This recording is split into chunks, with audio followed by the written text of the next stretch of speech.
नहीं, उनका उनका एग्जैक्टली बयान क्या है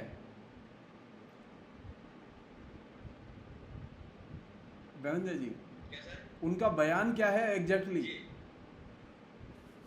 उनका बयान है कि जो अंग्रेजी स्कूलों में आप बच्चों को पढ़ाने जाते हैं वो आत्महत्या कर रहे हैं। ओके। सरकारी स्कूलों में और भारतीय भाषाओं में बच्चों को पढ़ाइए।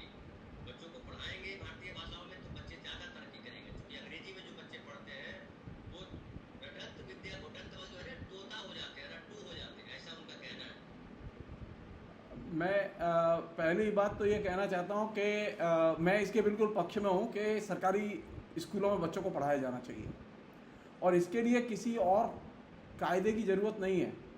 सिर्फ मोदी सरकार एक ऑर्डर निकाल दे कि उसी व्यक्ति को सरकारी नौकरी मिलेगी जो कभी सरकारी स्कूल में पढ़ा हो, चाहे वो यूपीएससी में सेलेक्ट हो, चाहे वो और किसी ट्रिब्यूनल में सेलेक्ट हो, चाहे वो मंत्री हो। मंत्री को टिकट नहीं मिलेगी। अगर मंत्री के कुनबे के लोग अगर सरकारी स्कूलों में पढ़ने वाले होंगे, एमपी के लोग सरकारी स्कूलों में पढ़ने वाले नहीं होंगे, तो उनको टिकट नहीं मिलेगी। अगर अगर लेके आए हैं तो उनके बीजेपी के लोगों की टिकट जाएगी।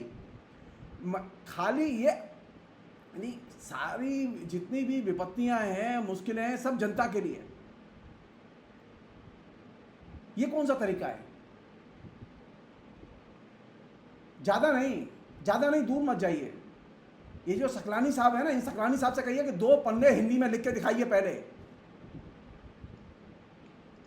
अगर वो फिजिक्स के, बॉटनी के या किसी भी सब्जेक्ट के प्रोफेसर रहे हैं तो वो पहले, वो इतिहास के प्रोफेसर अरे मैं किसी भी विषय के प्रोफेसर रहे हों, वो पहले अपने हाथ से 2 पन्ने लिखें हिंदी के, और हिंदी में मिनट्स लिखें।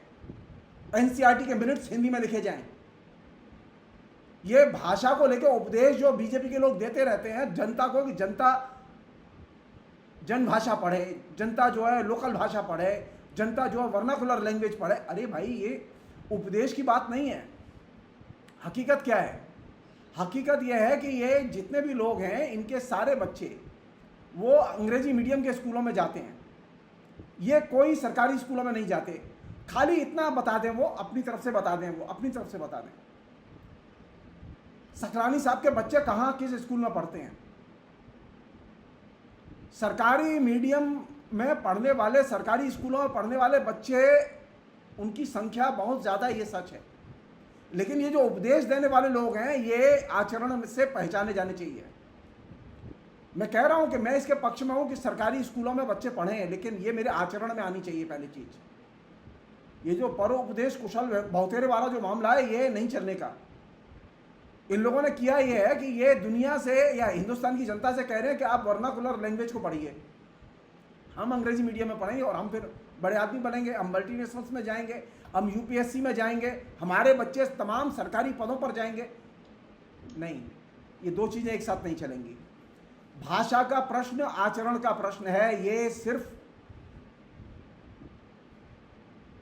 उपदेश का प्रश्न नहीं है।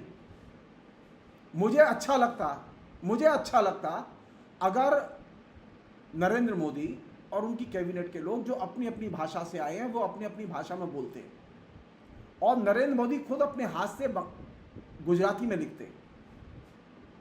नरेंद्र मोदी तो गुजराती में शायद ही कभी लिखते हो, मुझे डाउट है।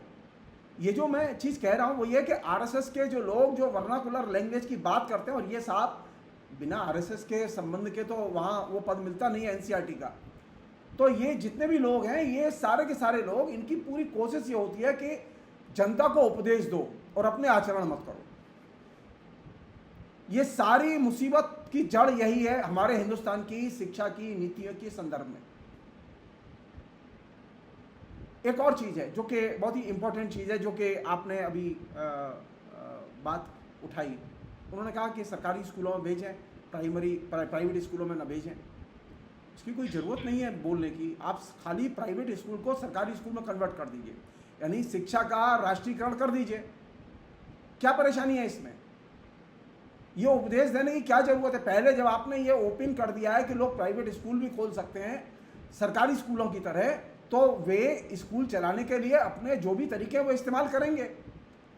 आपका तो कोई हस्तक्षेप है नहीं उसमें, और जो आपका हस्तक्षेप है वो चंदा वसूली वाला हस्तक्षेप है, इससे ज़्यादा हस्तक्षेप नहीं है। तो जो चीज़ मैं कहना चाहता हूँ, अगर वो सचमुच में सरकारी स्कूलों के विकास के पक्ष में है तो मेरी एक ही डिमांड है, सकलानी साहब इसके साथ सहमति व्यक्त करें, मैं सबसे पहला व्यक्ति हूँगा, उनका समर्थन करूँगा। प्राइवेट स्कूलों का सरकारीकरण किया जाए, नेशनलाइजेशन किया जाए। ये शिक्षा जो प्राइवेट क्षेत्र में है उसका नेशनलाइजेशन किया जाए, सारा संकट खत्म हो जाएगा, सारे बच्चे सरकारी स्कूल में जाएंगे। ये कैसे संभव है कि आप वो अपने स्कूलों के लिए पैसे न दें, कॉलेजों के लिए पैसे न दें, और आप दूसरे को उपदेश दें कि आप प्राइवेट स्कूल में मत जाना। सरकारी स्कूलों की दशा क्या है, मैं उसके डिटेल्स में नहीं जाना चाहता अभी। सरकारी स्कूलों की दशा यह है कि बीजेपी के शासन के दौरान बड़े पैमाने पर देश में सरकारी स्कूल बंद हुए हैं, उत्तर प्रदेश से लेकर राजस्थान तक। और ये जो बंद होने वाले हजारों स्कूल हैं, वो क्यों बंद हुए? विद्यार्थियों की कमी, कहीं विद्यार्थियों की कमी है, कहीं शिक्षकों की कमी है। और ये नहीं सोचिए, उन इलाकों में प्राइवेट स्कूल चल रहे हैं लेकिन सरकारी स्कूल नहीं चल रहे। ये जो नेक्सस है, सरकारी स्कूलों को बंद करोगे तो बच्चे तो कहीं पढ़ने जाएंगे। और इससे भी जो बड़ा प्रश्न है वो नीतिगत प्रश्न है, वो आचरण का प्रश्न है। अगर ये सचमुच में सरकारी स्कूलों के पक्ष में है जैसा कि वो कह रहे हैं, और मैं सिर्फ एक चीज़ जानना चाहता था जो कि आपने शुरू में वक्तव्य दिया था योगेंद्र यादव और सुहास पलसीकर के लेटर के जवाब में, जो उन्होंने एनसीईआरटी के डायरेक्टर को लिखा है कि उन्होंने ये लिखा है कि हमारा जो है वो पॉलिटिकल साइंस के 9 से लेके 12वीं कक्षा तक के जो पाठ्यक्रम की जो हमने कमेटी थी, उस कमेटी के हम सलाहकार लोगों में से थे। हमारा सलाहकार के पद से नाम हटा दिया जाए वहाँ से। उन दोनों ने साफ लिखा है, और जो बात लिखी है वो बहुत ही चिंता की चीज़ है। इससे पता चलता है कि आप वो सरकारी क्षेत्र में जो संस्थाएं हैं, उन संस्थाओं के साथ में किस तरह की खिलवाड़ कर रहे हैं। कहा क्या जा रहा है? मैंने आपके बातचीत के बाद में मैंने उनका एक इंटरव्यू पढ़ा, बहुत ही विलक्षण इंटरव्यू है उनका। उन्होंने अमर उजाला को एक इंटरव्यू दिया सकलानी साहब ने, और उन्होंने इंटरव्यू में जो बात कही उस बात को मैं सिर्फ डिस्कस करना चाहता हूँ कुछ समय के लिए। उन्होंने कहा कि अगर कोई चीज़ अप्रासंगिक हो जाती है तो उसे बदलना ही होगा। स्कूलों में इतिहास तथ्यों से अवगत कराने के लिए पढ़ाया जाता है, न कि इसे युद्ध का मैदान बनाने के लिए। ऐसे में बदलावों पर सवाल या विवाद खड़ा करना ठीक नहीं है। फाइन, हमारा सिर्फ इतना सा मानना है कि क्या आप नियम मानते हैं? ये जो पाठ्यक्रम है और ये पाठ्यक्रम की पुस्तकें हैं, ये पाठ्यक्रम की पुस्तकें एनसीईआरटी की एग्जीक्यूटिव के द्वारा पास की गई पुस्तकें हैं।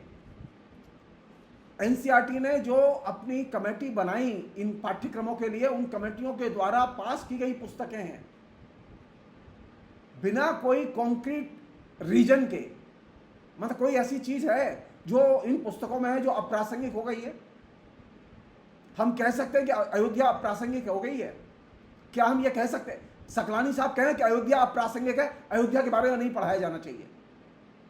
ये कैसे कह सकते हैं कि बाबरी मस्जिद विध्वंस, जो कि भयानक विध्वंस और भयानक आपराधिक कार्रवाई के तौर पर सुप्रीम कोर्ट ने अंडरलाइन किया है, वो गुम्मत नहीं थी खाली, वो हिस्टोरिकल मॉन्यूमेंट था। इससे पता चलता है कि आप वो तथ्यों को तोड़ मरोड़ के पढ़ाना चाहते हैं। हमारी आपत्ति इस बात पर नहीं है कि आप क्या पढ़ाना चाहते हैं, हम इस पर बाद में बात करेंगे। हमारी आपत्ति है कि जो चीज़ आपके बारे में सवाल खड़े किए जा रहे हैं, आप जो चीज़ कह रहे हैं कि जो तथ्य अप्रासंगिक हो गए वो नहीं पढ़ाए जाने चाहिए। हम पूछना चाहते हैं, क्या अयोध्या अप्रासंगिक है? क्या राम मंदिर अप्रासंगिक है? अगर राम मंदिर अप्रासंगिक है तो हम ये बताएं हमें कि क्यों अप्रासंगिक है, बयान दें। बाबरी मस्जिद गिराई गई, इसके बाद राम मंदिर बना, और यही वजह है कि राम मंदिर प्रासंगिक है। तो राम मंदिर क्यों बना ये बताने के लिए जरूरी है कि बाबरी मस्जिद क्यों गिराई गई, और वह गिराना अपराध था।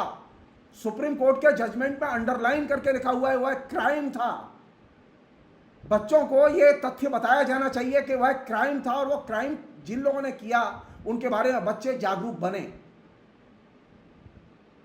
तो ये जो जलेबी मार का जो भाषा है ना उनकी कि सकलानी जी की अगर कोई चीज अप्रासंगिक हो गई है तो उसे बदलना ही होगा। हम पूछना चाहते हैं क्या डेमोक्रेसी अप्रासंगिक हो गई है?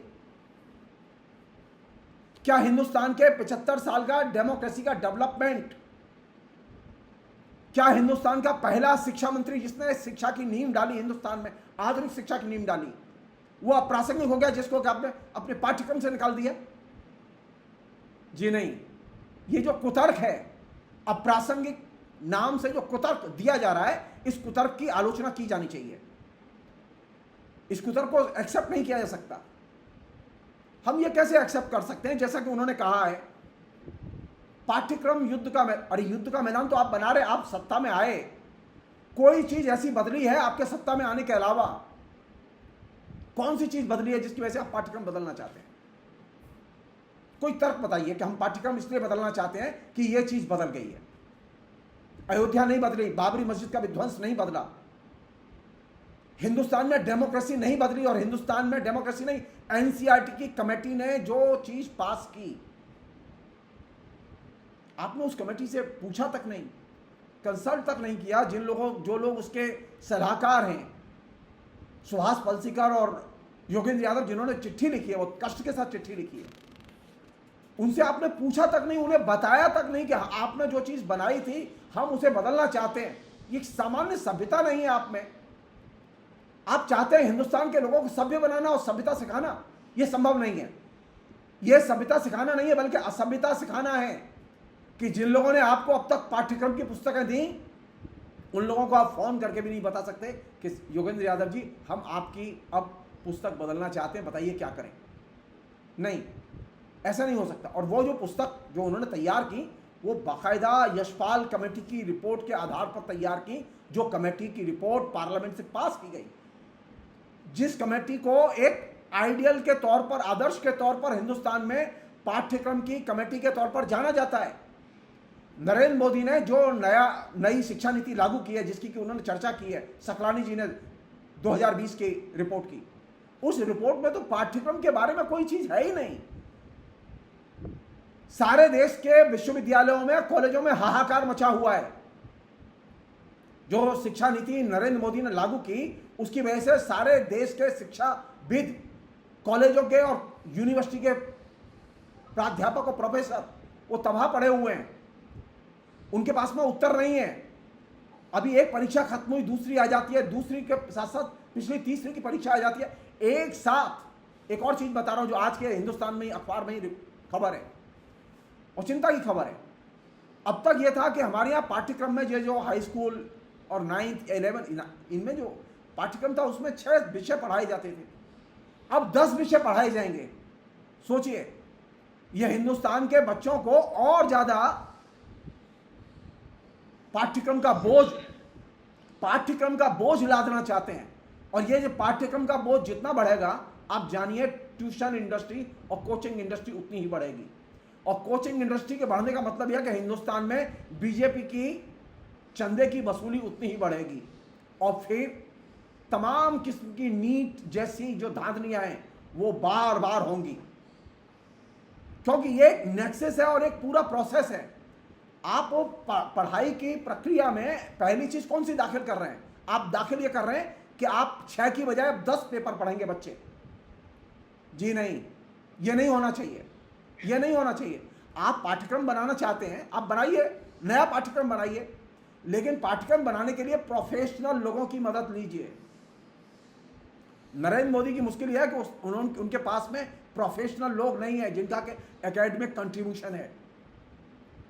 हालत यह है कि मैं नहीं जानता, मैं सकलानी साहब का मैंने कभी इतिहास में कोई नाम नहीं सुना, उनको कोई नहीं जानता, उनकी कोई भूमिका नहीं है इतिहास में।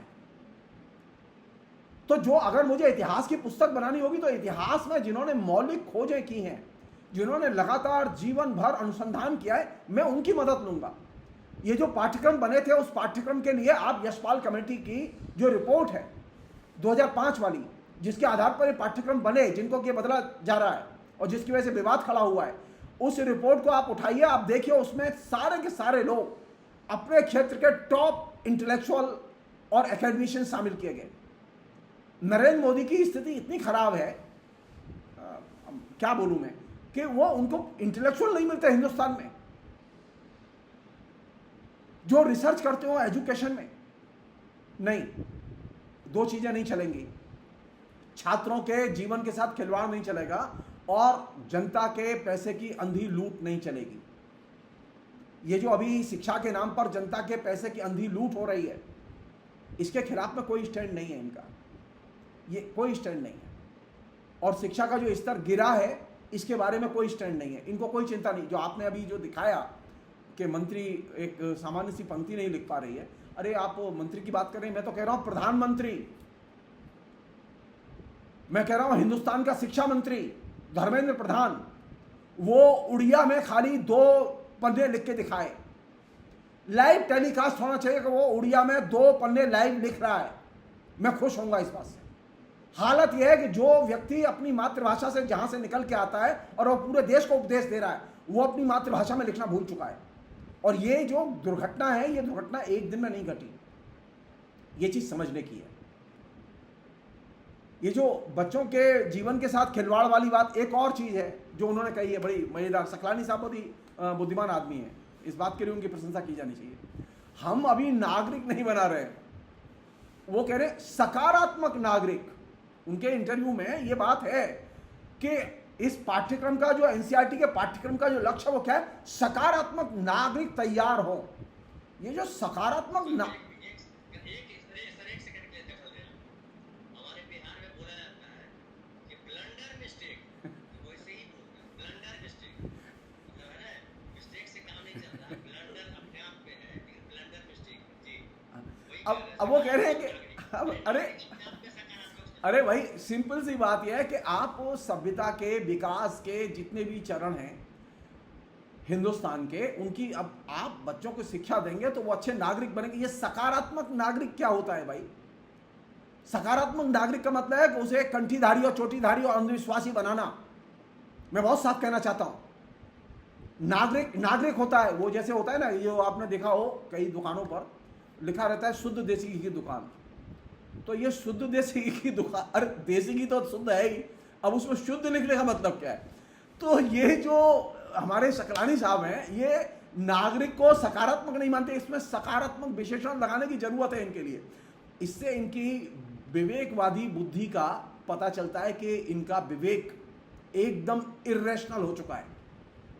एक और चीज है, बहुत दिलचस्प चीज है जो उन्होंने कही अपने बयान में, पता नहीं वो इतिहास कैसे पढ़े, भगवान जाने वो किस स्कूल और कॉलेज में पढ़े और किस टीचर ने पढ़ाया उनको। धन्य है वो शिक्षक जिन्होंने इनको पढ़ाया, मैं सीधे कहना चाहता हूं।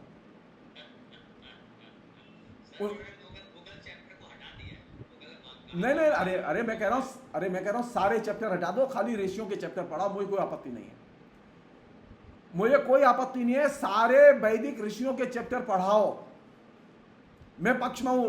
कोई हो इनके पास लिखने वाला, लिख के बताए। हम चाहते हैं हमारे बच्चे ऋषियों जैसे बने, मैं चाहता हूं साहस हो, बोल के दिखाएंगे। ऋषियों के पास में सबसे ज्यादा स्वतंत्रता थी, वो ऋषि किसी के गुलाम नहीं थे। ये वैदिक सभ्यता को क्या जानते हैं और क्या पढ़ाएंगे? ये मुगल सभ्यता को तो जानना बहुत मुश्किल काम है, क्योंकि वो विकसित सभ्यता थी। अरे आप अपनी वैदिक सभ्यता को भी पढ़ाइए। नहीं, आप नहीं पढ़ा सकते। आप किसका गौरवगान कर रहे हैं? आज ये घटना घटी है, प्रसंग है तो बोल रहा हूं मैं। नालंदा विश्वविद्यालय के शिलान्यास में मोदी जी गए। हमारे यहाँ सब लोग ऐसे लोग हैं जो कि भूरी प्रशंसा करते हैं नालंदा विश्वविद्यालय के योगदान की। निश्चित तौर पर नालंदा विश्वविद्यालय का योगदान था, लेकिन एक और भयानक योगदान था जिसके लिए नालंदा विश्वविद्यालय को मैं कभी माफ नहीं कर सकता। वो क्या योगदान था? वो नालंदा विश्वविद्यालय का एक महान योगदान ये था कि वहां जो वज्रयानियों ने, जो बौद्ध धर्म के थे, उन्होंने अंधविश्वास, तंत्र मंत्र, जादू टोना, इसका भयानक पूरा का पूरा तंत्र खड़ा किया था। और उसने पूरे हिंदुस्तान को अंधविश्वास में डुबो दिया। यह सबसे बड़ा अपराध था और यह सामान्य चीज नहीं है, इसे कभी भी अंडरमाइन नहीं किया जाना चाहिए। बार बार लोग अतीत का गुणगान करते हुए नालंदा विश्वविद्यालय के इस काले पक्ष की अवहेलना करते हैं, उपेक्षा करते हैं। आज जो हिंदुस्तान में इतना अंधविश्वास दिख रहा है ना, और तंत्र मंत्र जादू टोना दिख रहा है, इसकी सारी की सारी जड़ें तैयार की गई थी नालंदा विश्वविद्यालय में। वहां विभाग था बाकायदा। नरेंद्र मोदी ने और उनकी पार्टी ने, बीजेपी ने यही तो सीखा कि विश्वविद्यालय में ज्योतिष पढ़ाई जाए। संस्कृत विश्वविद्यालय में ज्योतिष पढ़ाने का समय नहीं है इनके पास में। संस्कृत विश्वविद्यालय में ज्योतिष के विभाग खोलने का समय नहीं है और पैसा नहीं है इनके पास में। जो आधुनिक शिक्षा के विश्वविद्यालय, वहां पर ज्योतिष पढ़ाई जाए, अंधविश्वास पढ़ाए जाए, अंधविश्वास की शिक्षा दी जाए। जी नहीं, मुझे ऐसा नालंदा विश्वविद्यालय का, वज्रयानियों का पूरा कुकर्म नहीं चाहिए। मैं उसे डिसोन करने के लिए तैयार हूं, पब्लिक भी डिसोन करने के लिए तैयार हूं। मैं क्यों कह रहा हूं इस बात को कि ये जो सकारात्मक नागरिक है, ये वह नागरिक है जो इरेशनल है। मुझे एक साइंटिफिक टेम्पर वाला ये पाठ्यक्रम था, ये साइंटिफिक वैज्ञानिक सचेतनता वाला पाठ्यक्रम था बच्चों के लिए। आप इस वैज्ञानिक सचेतनता वाले पाठ्यक्रम को ये तमाम किस्म की गोल गोल बातें करके आप कूटमंडूकों के पाठ्यक्रम में कन्वर्ट करना चाहते हैं, जो कि सबसे खतरनाक है और डेमोक्रेसी के लिए और भी ज्यादा खतरनाक है। एक अन्य चीज जो उन्होंने कही है बहुत ही दिलचस्प है। उनका कहना है, सुनने में बात बड़ी अच्छी लगती है। उनका काम यह है कि किताबों का उद्देश्य नागरिकों के बीच हिंसा को बढ़ावा देना नहीं है। ये मेरा सेंटेंस नहीं है, उन्हीं का है, इंटरव्यू में है। अब आप सोचिए कि उनसे पूछो पलट के कि एनसीईआरटी के जो बच्चे जो किताब पढ़ते रहे अब तक 75 साल से, कितने बच्चे दंगे में पकड़े गए हैं। मैं बहुत साफ कहना चाहता हूं, कोई लड़का दंगे में नहीं पकड़ा गया जो एनसीईआरटी की किताब में पढ़ता हो। एनसीईआरटी की किताबों ने हिंसा पैदा नहीं की। यहां तक कि मर्डर और वायलेंस पर लिखी गई किताबें भी हिंसा पैदा नहीं करती। यह गलत सोच है कि किताब पढ़ने से आदमी हिंसक बनता है। यह गलत सोच है। किताब एक ऐसा मीडियम है जिसमें कि किसी भी सब्जेक्ट पर आप लिखें, आदमी का रूपांतरण होता है। यहां दिक्कत यह है कि यह किताब में ये उद्देश्य खोज रहे हैं कि किताब का उद्देश्य हिंसा को बढ़ावा देना। किताबें कभी हिंसा को बढ़ावा नहीं देती। अगर मुझसे पूछे आरएसएस की किताबों से हिंसा नहीं बढ़ती, मैं बहुत साफ कह रहा हूं आपसे। हिंसा बढ़ती है आरएसएस के एक्शन से। हिंसा का संबंध आचरण से है, किताब से नहीं है।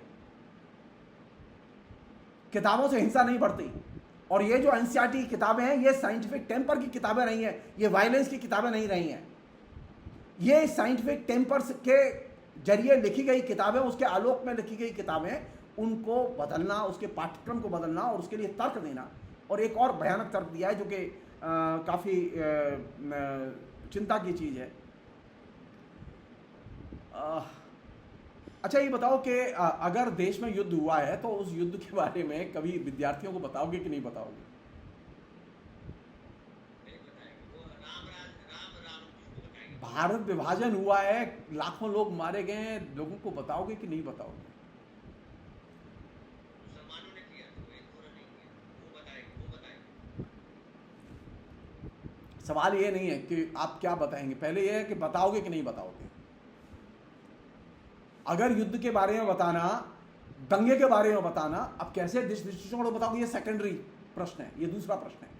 सवाल ये है कि जब देश में दंगे हुए हैं, देश में लड़ाइयां हुई हैं, देश में लोगों ने हिंसाचार किया है, तो वह लोगों को तथ्यपूर्ण ढंग से बताया जाना चाहिए कि नहीं बताया जाना चाहिए। आज की डेट में जहां बच्चे के हाथ में मोबाइल फोन है, जो कि गूगल से हर चीज सर्च कर लेता है, आप उन लोगों को यह बताना चाहते हैं अयोध्या जो है राम की नगरी थी और वहां सिर्फ फूलों की वर्षा होती थी और वहां कुछ नहीं था, वहां सिर्फ बंदर रहते थे और राम जी रहते थे, उसके बाद में अचानक राम मंदिर आ गया। अरे ये इस तरह की काल्पनिक कहानियों से क्या लोगों को बाबरी मस्जिद विध्वंस के कथानक से आप विमुख कर सकते हैं? क्या इस सत्य को छिपा सकते हैं कि भारत विभाजन के समय लाखों लोग मारे गए? नहीं छिपा सकते। तरह तरह की चीजें आज की डेट में तरह तरह की चीजें इंटरनेट पर मौजूद हैं। ये बच्चे इंटरनेट युग के बच्चे हैं। ये बच्चे बुक युग के बच्चे नहीं, पुस्तक के युग के बच्चे नहीं हैं ये, कि अब किताब में जो दोगे सिर्फ वही पढ़ेगा, उसके अलावा कुछ नहीं पढ़ पाएगा। लाइब्रेरी में किताब आएगी तभी पढ़। अब आज लाइब्रेरी में जाने की जरूरत नहीं है बच्चे को, वो सीधे देखता है जगदीश्वर जी बोल रहे हैं, जगदीश्वर जी ने जो बोला वो गूगल में सर्च करेगा, तत्काल उसे रिजल्ट मिलेगा। और वो जो GPT चार्ट जो आया है वो तो और भी बाप है इनका, वो तो एक साथ पूरा ही बता देगा कि क्या क्या हुआ था। अरे आप किस दुनिया में रह रहे हैं भाई? कूप मंडूकों की दुनिया में रह रहे हैं आप। नहीं मध्यकाल के बारे में बताएंगे तो बच्चा क्या खोज नहीं लेगा? बच्चा खोज लेगा। आप एक मुस्लिम शासकों के बारे में अपनी बात बताएंगे तो बच्चा दूसरी बातें उसे पता चलेंगी कि नहीं चलेंगी? वो चलेंगी। तो ऐसी स्थिति में क्या होगा? आप फॉल्स पोजीशन में हो। एक और चीज पर बहुत ही इंटरेस्टिंग चीज बता रहा हूं मैं आपको, वो सकलानी साहब की शिक्षा के लिए मैं चाहता हूं कि वो इस चीज को सुने। एक जमाने में फ्रीडम मूवमेंट के दौरान जो आर्य समाज के जो कॉलेज होते थे, DAV कॉलेज, उन DAV कॉलेज में यज्ञ होते थे, बाकायदा वेद मंत्रों से हवन होता था। हवन होने के बाद में फिर पढ़ाई होती थी, बच्चों को सारे काम करने पड़ते थे, जनेऊ रखना पड़ता था वगैरह वगैरह। मैं खुद संस्कृत पाठशाला में पढ़ के आया हूँ, मेरी भी चोटी हुआ करती थी, जनेऊ हुआ करता था, सब था मेरे पास। वे सारे संस्कार मेरे हुए हैं। आप उठाइए DAV कॉलेज की हिस्ट्री। DAV कॉलेज ने चंद्रशेखर आजाद और भगत सिंह जैसे क्रांतिकारी दिए। DAV कॉलेज ने जहां पर वैदिक शिक्षा मैं कह रहा हूं कि आप वैदिक शिक्षा देके देखिए, आप हिंदुस्तान में क्रांतिकारियों की भीड़ लग जाएगी। ये वैदिक शिक्षा देने की स्थिति में नहीं है। जिन लोगों को पता ना हो उनकी जानकारी के लिए, पाठकों की, जो आपके पाठक हैं उनके लिए मैं बता रहा हूं, यशपाल का एक बहुत मोटा उपन्यास है झूठा सच। उस झूठा सच में इन क्रांतिकारियों के कैसे वो DAV कॉलेज में क्रांतिकारी बने, अनसाइंटिफिक पाठ्यक्रम के जरिए, साइंटिफिक पाठ्यक्रम नहीं, अनसाइंटिफिक पाठ्यक्रम के जरिए कैसे क्रांतिकारियों की पूरी रेंज पैदा हुई। यहां तक कि जो कॉलेज का प्रिंसिपल था उसका बेटा भी क्रांतिकारी था। कॉलेज का प्रिंसिपल क्रांतिकारी नहीं था, वो हिंदुत्ववादी था। वो पसंद नहीं करता था क्रांतिकारी को, लेकिन सारे बच्चे क्रांतिकारी। ये मैं क्यों इस बात को कह रहा हूं कि बच्चे सिर्फ किताबों से प्रभावित नहीं होते, वो सामाजिक गतिविधियों से प्रभावित होते हैं, राजनीतिक आंदोलनों से प्रभावित होते हैं, वे इंटरनेट से प्रभावित होते हैं, वो मास मीडिया से प्रभावित होते हैं। आपको गलतफहमी है कि आपकी किताबें बच्चों का विवेक और बुद्धि का निर्माण करती हैं। आप किताबों के जरिए उनके दिमाग को नियंत्रित नहीं कर सकते। अगर किया होता तो चंद्रशेखर और भगत सिंह पैदा नहीं होते, कभी पैदा नहीं होते।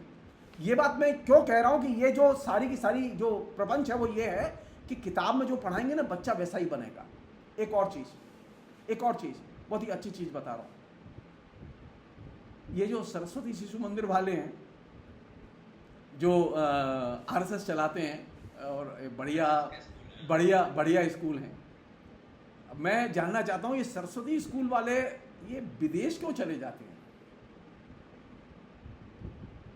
मेरी अपनी फाइंडिंग ये है, जो मेरा ऑब्जर्वेशन है, जो मैंने 4-6-10 शहरों के स्कूलों के बच्चों के डेवलपमेंट को देखा है, मेरा ऑब्जर्वेशन ये है कि एटलीस्ट 40% से अधिक बच्चे जिनकी बैकग्राउंड रिएक्शनरी रही है सरस्वती मंदिर वाली, वो विदेश चले जाते हैं। ये कैसी देशभक्ति तैयार हो रही है भाई? उठा के झोला विदेश जा रहे हैं बच्चे पढ़ने के लिए। सारे देश का पूरा हिंदूकरण करने में लगे हुए हैं और बच्चे हिंदुस्तान में रुकने का नाम नहीं ले रहे। ये साधारण सी चीज ये समझ में नहीं आती इन लोगों को। एक और चीज बता रहा हूं, बहुत ही सुनने में अजीब लगेगी लेकिन सकलानी साहब के लिए बहुत जरूरी है। जवाहरलाल नेहरू विश्वविद्यालय जो साइंटिफिक टेम्पर का विश्वविद्यालय, सबसे बेहतरीन विश्वविद्यालय माना जाता है, जिसमें मुझे पढ़ने का सौभाग्य मिला। और मेरे लिए ये एक अच्छी चीज़ है जो सभी सुनने वालों को बता रहा हूं। अब तक का जो रिकॉर्ड है, तकरीबन 1 लाख से अधिक विद्यार्थी वहां से निकले हैं और 1% विद्यार्थी वहां से विदेश नहीं गया। 1% से कम विद्यार्थी विदेश गए और सारे के सारे विद्यार्थी जो वहां से निकले हैं वो हिंदुस्तान में पढ़ाते हैं और हिंदुस्तान में रहते हैं।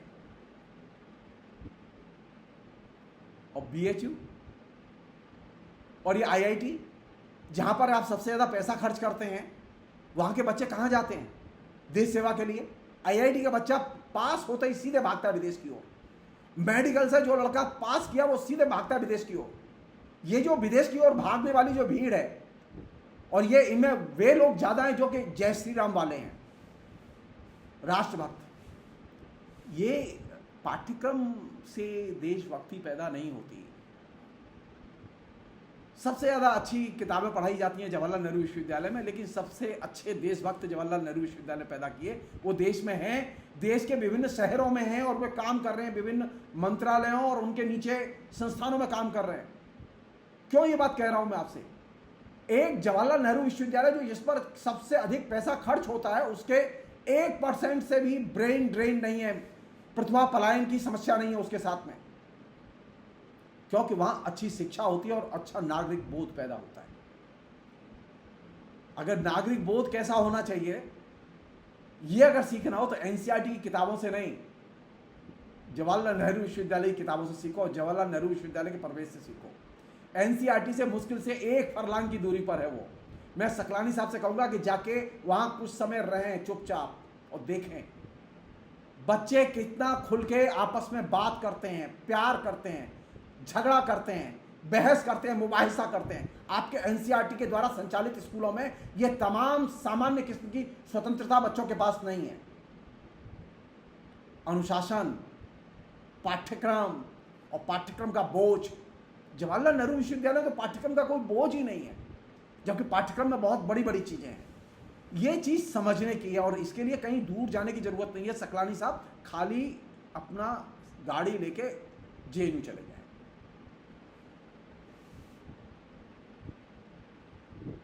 जी, अब आपको कोई चीज पूछनी हो तो पूछिए।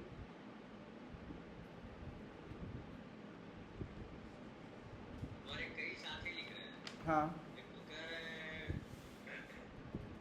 रूपम जी कह रहे हैं, thank you Dhananjay da for the programme and Jagdishwar sir thank you and we need professor like him for the youth, please pass the message. आप तक मैसेज पहुंचाने के लिए कह रहे हैं। मैं इसके अलावा एक आलोक पांडे जी है जी जल्दी से बोलिए बोलिए। हाँ, नहीं आप बताइए बताइए। एक और है वो आलोक पांडे बोल रहा है कि प्रोफेसर द्विवेदी जी मैं आपसे पूरी तरह सहमत हूँ। अराजकता हिंसा की खामोश नहीं, जहरीले आचरण और भ्रष्ट विचारधारा से जन्म लेती। एक और साथी लिख रहे हैं कि अजीत पॉल चौधरी आपका वीडियो में रोजाना देखता हूँ, सबसे पावरफुल ज्ञानवर्धक जानकारी हुई। प्रोफेसर साहब दिल से सैल्यूट है। सर एक और जानकारी दे तो फिर एक छोटा सा हाँ सवाल हाँ आपसे- हाँ, जी, बोलिए बोल रहे हैं। बोलिए बोलिए, आप बोलिए। अभी मैं आपसे जब आप बात कर रहे थे तो मैं देख रहा था कितने स्कूल बंद हुए। तो एक सरकारी आंकड़ा है अभी कुछ पहले का, उसे बताया गया शिक्षा मंत्रालय की रिपोर्ट और ये छपा हुआ है 13 मई 2022 का। उसमें मैं- बताया गया कि शिक्षा मंत्रालय नहीं, की आप बताया गया। पुराना डाटा मत दीजिए, मैं नया बताता हूँ आपको। जी वो अभी इसी अभी अब तो पूरा बजट लाएंगे, इसके पहले के बजट में जो आया था वो बता रहा हूँ। जी ताजा आंकड़ा, कितने देशभक्त हैं हमारे नरेंद्र मोदी और उनके चंटू मंटू सकलानी जैसे लोग, वो कितने गंभीर हैं। कितने स्कूल बंद हुए देश भर में? जी, मैं एक आंकड़ा बता रहा हूँ आपको, जो इन्होंने जो काम किया है बहुत ही गंभीर खतरनाक काम किया है, जहाँ से शुरुआत की है इन्होंने। वो ये कि ये जो हाशिए के लोग हैं ना हमारे यहाँ, एससी एसटी का इनरोलमेंट, मैं शुरुआत कर रहा हूँ वहीं से जानबूझ के। ये जो सकारात्मक नागरिक बनाना चाहते हैं ना, तो एससी एसटी के इनरोलमेंट की स्थिति ये है कि राष्ट्रीय औसत से भी वह नीचे चला गया है। नरेंद्र मोदी के राष्ट्रीय औसत है इनरोलमेंट का 27.3%। अब जान लीजिए जो नीचे जा रहा है वो एससी का है 24.9%, एसटी का है 23.1%, जबकि राष्ट्रीय जो इनरोलमेंट है वो 27.3% ये दर है। यानी एससी एसटी का इनरोलमेंट स्कूलों में घटा है। एक अन्य चीज, महिलाओं का, ये देशभक्त है ना, ये महिलाओं से देशभक्त, और आपने तो नमूना दिखा के बहस की शुरुआत ही वहीं से की। महिलाओं की स्थिति और भी खराब है। सर वो भी है, जननी जननी जन्मभूमि से स्वर्गादपि करिए। नहीं वो ठीक है, वो तो स्वर्ग से ऊपर ही हम कोई चीज कर सकते हैं, नीचे नहीं कर सकते, नीचे तो नरक रहे तो ठीक है। महिलाओं का एनरोलमेंट जो है 18.1%। अब आप सोचिए, महिला, SC ST इनका इनरोलमेंट घटा है। ये अभी ताजा आंकड़ा है जो अभी फरवरी मार्च में जो सरकार ने दिया था। ये आंकड़े 2020-21 के एजुकेशन सर्वे के हैं जो कि सरकार ने कराया था, मैं अपने आंकड़े नहीं दे रहा हूं। एक और चीज जो बहुत ही भयानक है जो उस एजुकेशन सर्वे से निकल के आई, वो ये कि 72% छात्रों को शिक्षा की संभावना के दायरे से ही खदेड़ के बाहर कर दिया गया। यानी अब शिक्षा का हाल यह है कि 72% लोग कभी बच्चे स्कूल जाने की सोच ही नहीं सकते।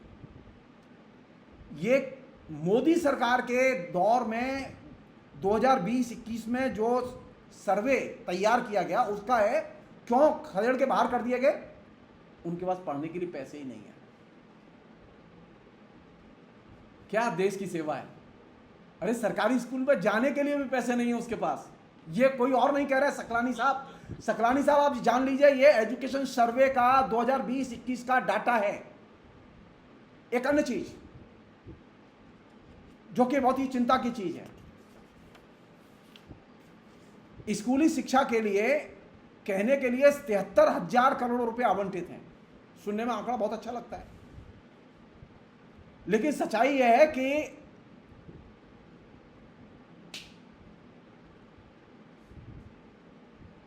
जो स्कूल का जो ढांचा, जो आवंटन का जो ढांचा स्कूली बजट का जो उन्होंने तैयार किया,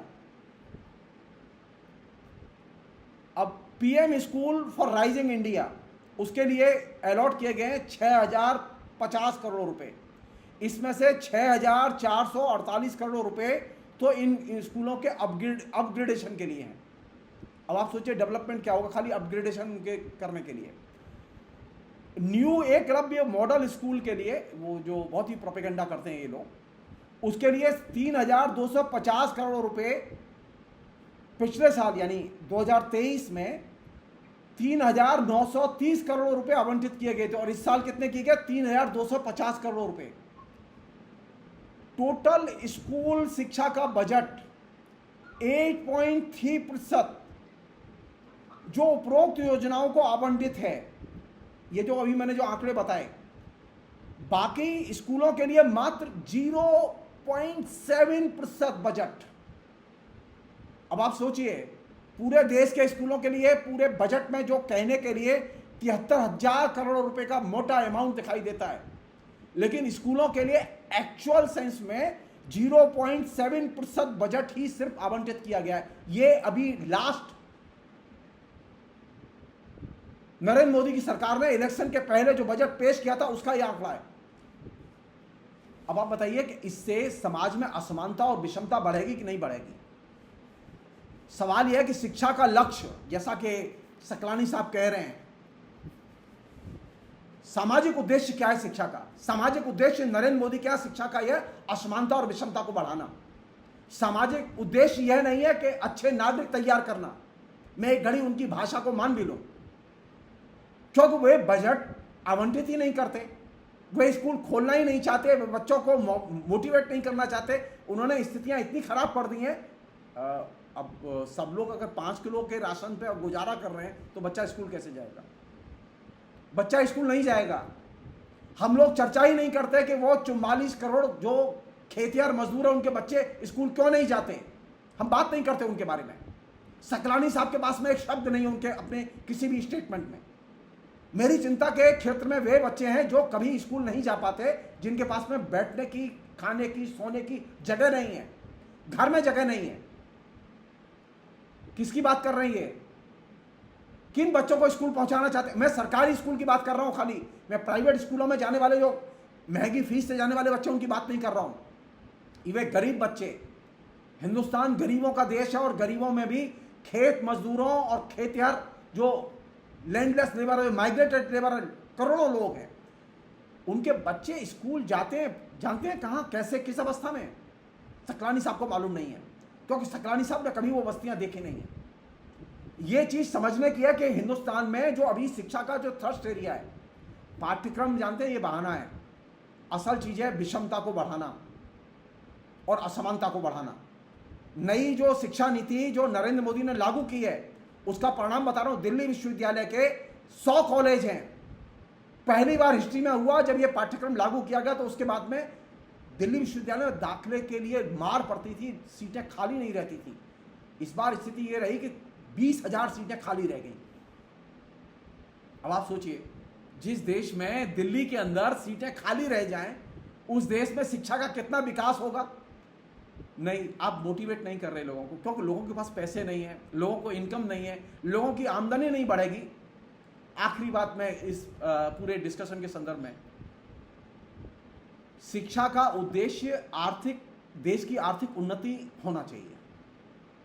तो नरेंद्र मोदी को आर्थिक उन्नति शब्द बहुत अच्छा लगता है, उन्हें साइंटिफिक टेम्पर अच्छा नहीं लगता। मैं उन्हीं की सुविधा के लिए शब्द का इस्तेमाल कर रहा हूं। आर्थिक उन्नति का नरेंद्र मोदी के पास में कोई ब्लूप्रिंट नहीं है। नरेंद्र मोदी ने पूरे इलेक्शन में इकोनॉमी के रिवाइवल के लिए कोई किसी भी किस्म का आश्वासन, कोई ब्लूप्रिंट पेश नहीं किया।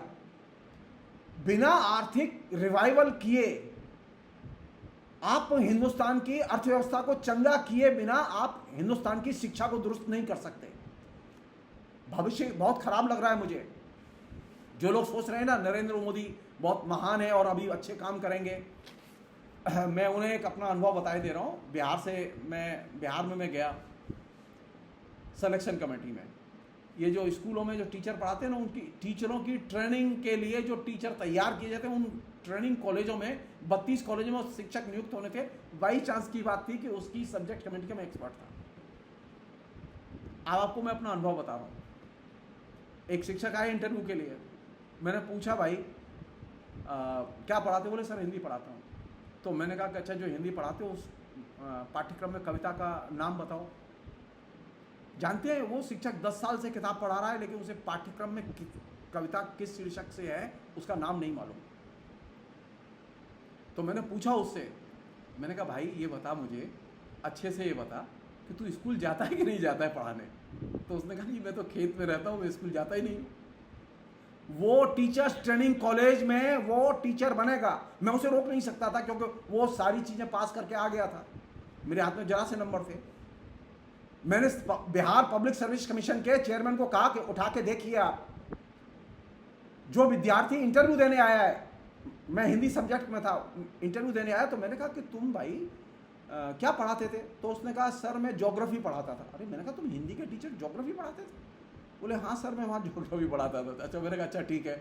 अच्छा ये बताओ तुम अच्छा, वो बहुत बड़ी गाड़ी से आया, बहुत सजा हुआ, बहुत ही अच्छा लगता तामझाम से आया वो। तो मैंने उससे पूछा कि अच्छा तुम ये बताओ कि तुम्हारा ज्योग्राफी में तो अच्छा हाथ होगा, तभी तो तुम पढ़ाते थे इतने वर्षों से। बोले हाँ सर। अब आप बताइए, वो ज्योग्राफी पढ़ाता है।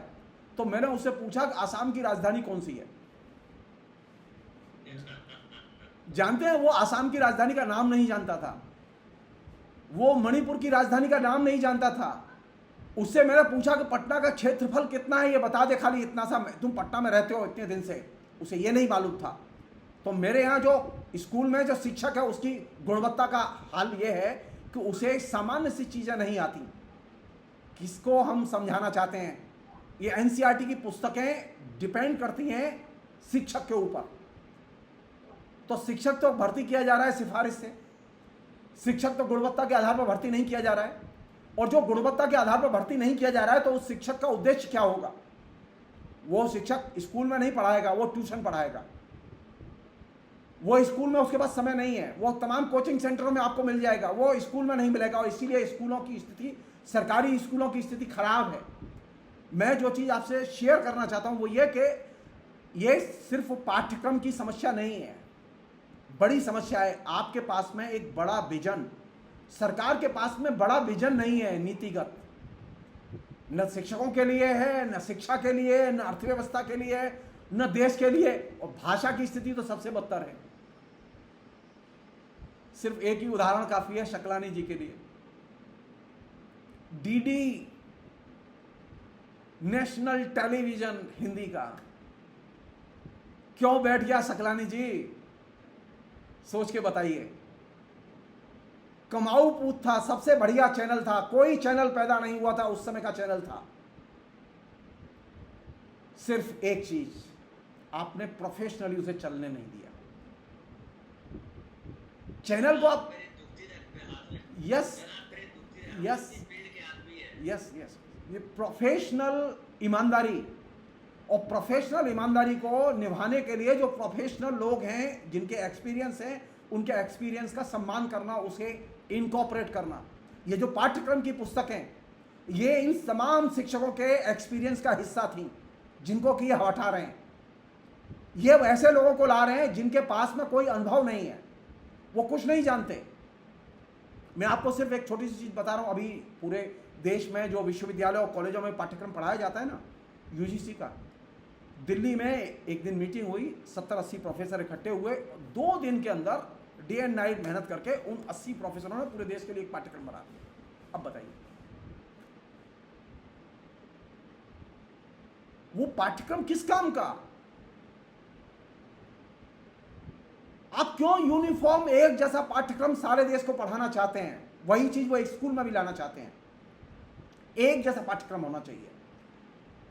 अरे हरियाणा की जो लड़की है, उसको पढ़ाने के लिए अलग मेथड और अलग समझ और संस्कार की और स्तर की जरूरत है, और जो केरल की लड़की है, उसका अलग संस्कार और स्तर है। एक जैसे पढ़ाने से बात नहीं बनेगी। हिंदुस्तान में जितना वैविध्य है, उस वैविध्य को पाठ्यक्रम में जब तक आप इनकॉर्पोरेट नहीं करेंगे, उस वैविध्य के एक्सपीरियंस को इनकॉर्पोरेट नहीं करेंगे, आप पाठ्यक्रम नहीं बना सकते। इसलिए मैं इसके पक्ष में नहीं हूं कि एक जैसा पाठ्यक्रम होना चाहिए। नहीं, इलाके वाइज लोगों को पाठ्यक्रम बनाने की स्वतंत्रता होनी चाहिए। ये जो एजुकेशन है, स्कूल एजुकेशन या एजुकेशन एजेसा, ये कंकरेंट लिस्ट में है। राज्यों से क्यों नहीं पूछते आप? एनसीईआरटी कौन होती है हमारे ऊपर पाठ्यक्रम थोपने वाली? राज्यों में तमाम शिक्षा संस्थान चलते हैं। राज्यों की सरकारों से, राज्यों के शिक्षाविदों से पूछा जाना चाहिए कि साहब ये पाठ्यक्रम है, क्या आपके यहाँ सूटेबल है? अगर नहीं है तो इसमें क्या करना चाहिए? कितना छोड़ दें आपके लिए? 40%, 50% छोड़ दें जो आप अपने राज्य के अनुसार बनाएं। ये कौन सा तरीका है कि नहीं हम दिल्ली में बैठ के बनाएंगे और सारा देश पढ़ेगा? और दिल्ली में बैठ के नहीं, आरएसएस के हेडक्वार्टर में बैठ के बनाएंगे और सारा देश पढ़ेगा। ये जो पाठ्यक्रम का आरएसएस का हेडक्वार्टर का पुछल्ला बनना, ये देश की सेवा नहीं है। आरएसएस की सेवा तो है, देश के पीठ में छुरा घोंपना है। ये अगर सचमुच में संवैधानिक मान्यताओं को एनसीईआरटी मानती है, तो उसे कॉन्स्टिट्यूशनल जो लाइबिलिटी है, जिम्मेदारी है, उसका निर्वाह करना चाहिए, और राज्यों के शिक्षा मंत्रियों से और शिक्षाविदों से कंसल्ट किए बिना पाठ्यक्रम चेंज नहीं करने चाहिए। मैं आखिर में सिर्फ केरल की सरकार ने बाकायदा गंभीर आपत्ति पैदा की है, ये जो पाठ्यक्रम में चेंज किए जा रहे हैं। मैं उसे बताना चाहता हूं, सबसे विकसित राज्य है हिंदुस्तान का, उसका शिक्षा मंत्री आपत्ति कर रहा है कि आप एनसीईआरटी के पाठ्यक्रम में इस तरह के चेंज मत कीजिए। आप सबसे विकसित राज्य के शिक्षा मंत्री की नहीं मान रहे। आप एकदम अत्यंत पिछड़े राज्य से आते थे सकलानी जी, जिस राज्य में कहीं पढ़ाई लिखाई का कोई स्तर नहीं है। वो हिंदुस्तान की जनता को और हिंदुस्तान के बुद्धिजीवियों को वो सलाह देना चाहते हैं कि हिंदुस्तान में क्या पाठ्यक्रम होगा, कोई मानने को तैयार नहीं होगा। ये संवैधानिक, मेरा बहुत साफ मानना है, संवैधानिक मान्यता है, संवैधानिक नियम है कि शिक्षा समवर्ती सूची का हिस्सा है। राज्यों की सरकारों से और राज्यों के बुद्धिजीवियों से सलाह किए बिना कोई चेंज नहीं किए जाने चाहिए। और जो चीजें, जो पॉलिसी पार्लियामेंट से इंडोर्स करके पास की गई हैं, उसकी रोशनी में जो पाठ्यक्रम तैयार किए गए, जो चल रहे हैं, वे पाठ्यक्रम नहीं बदले जाने चाहिए जब तक कोई बहुत मेजर चेंज ना आए। अभी कोई मेजर चेंज आया, सिर्फ एक चेंज आया है, सिर्फ एक चेंज आया है, नरेंद्र मोदी की सरकार आई है और कोई चेंज नहीं आया है, बल्कि चेंज दूसरी दिशा में गए हैं। फिलहाल इतना ही।